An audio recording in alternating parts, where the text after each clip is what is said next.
morning, it's Julie here at Portfolio Oomph. I wanted to talk to you. I'll get straight into it because most people now in Scotland are back at school. In fact, probably everybody is. And I know that English schools are going back this week, if not next week. So what I wanted to talk to you about is based on a conversation that I had with a parent actually yesterday. And it's about trying to get to the end of what it is you're doing, to know what it is you're going to do before you've pretty much started, before you've done any research, before you've explored an idea, before you've done some experimentation. And this is something that I talk about a lot, but it never really kind of came at me quite so clearly as it did yesterday. My 20-week course, as you perhaps know, that helps students to get into art college, builds around a lot of sketchbook work, a lot of research, a lot of ideas generation.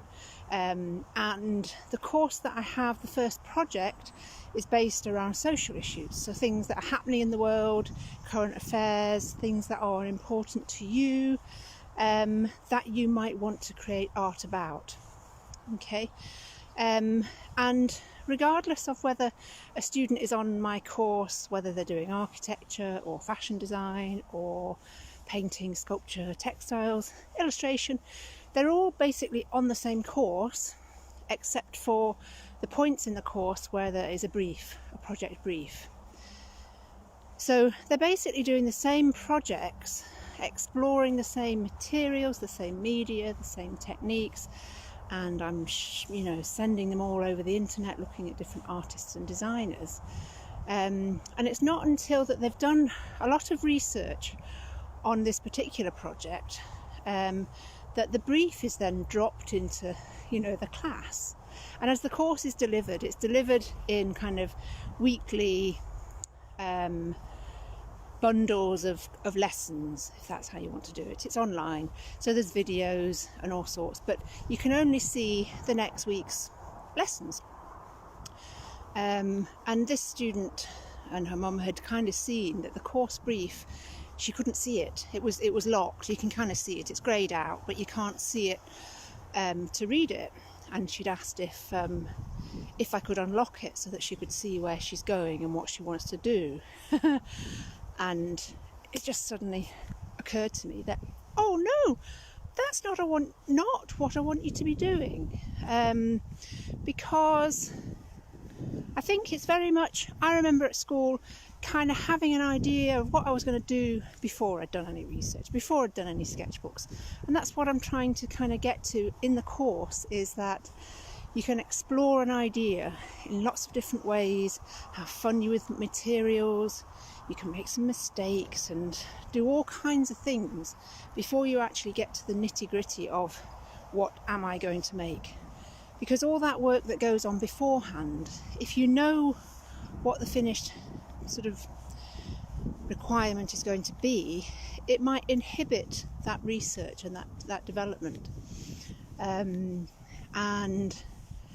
It suddenly, when I designed the course, of course, I did it like that. That's the way I did it, but I kind of take it for granted a little bit that, it just reminded me so clearly yesterday that actually, no, I can't unlock it because I want you to do this part of the course first with no constraints over what the finished item might be.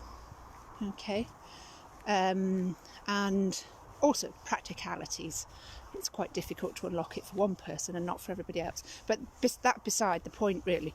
The point being that to be really free and to not have to know where you're going with your artwork is really liberating. And it's not kind of something I remember doing at school, and from my experience of seeing students' portfolios, work at school, is not what's happening at school a lot. So I think what I'm offering on this course is something completely different to what you'll have done at school. Yes, you'll be doing techniques that are similar, but the process and the way that you're thinking about things and the way that I'm kind of keeping you in this research and development stage is something that you're probably not used to doing. And it's something that you're probably, if you do become a student of mine, is something that you may find quite difficult. I find it quite difficult too, not knowing what I'm going to produce, just playing, having fun, living in the moment. And another student that I spoke to this week too, I kind of sat her down on Zoom, not in real life, and said to her and looked at these employability skills that I have that are all based around a creative education. And I got her to identify what she's doing, and she was really out of her comfort zone, feeling quite tense about it. And things like sticking with difficulty, being sitting in uncertainty, you know, I can't remember them all, there's loads. I'll post an image of these transferable and employability skills underneath. But basically it's about being comfortable with being uncomfortable. And that's the best way that your creative process is going to really kind of grow, and you're going to produce the best ideas that you can. So hopefully these two students that I've been working with can allow themselves to do this. It takes practice. I spoke to my daughter the other day, can't remember what it was about. Oh, it's about being impatient. She says, I'm just really impatient. And I kind of said, well, you need to learn to be patient. I can't do that. But we all have to learn.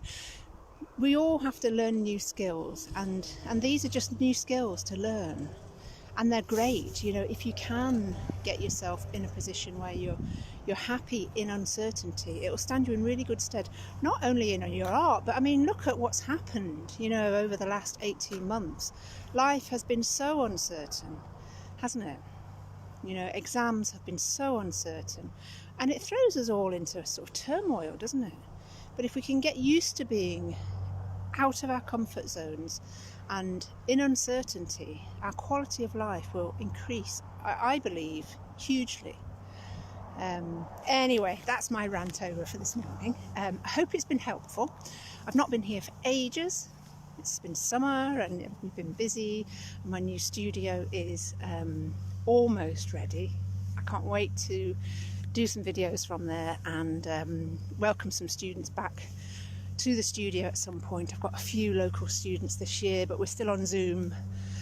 But if you are interested in the 20-week course, please message me as soon as you can do. 20 weeks.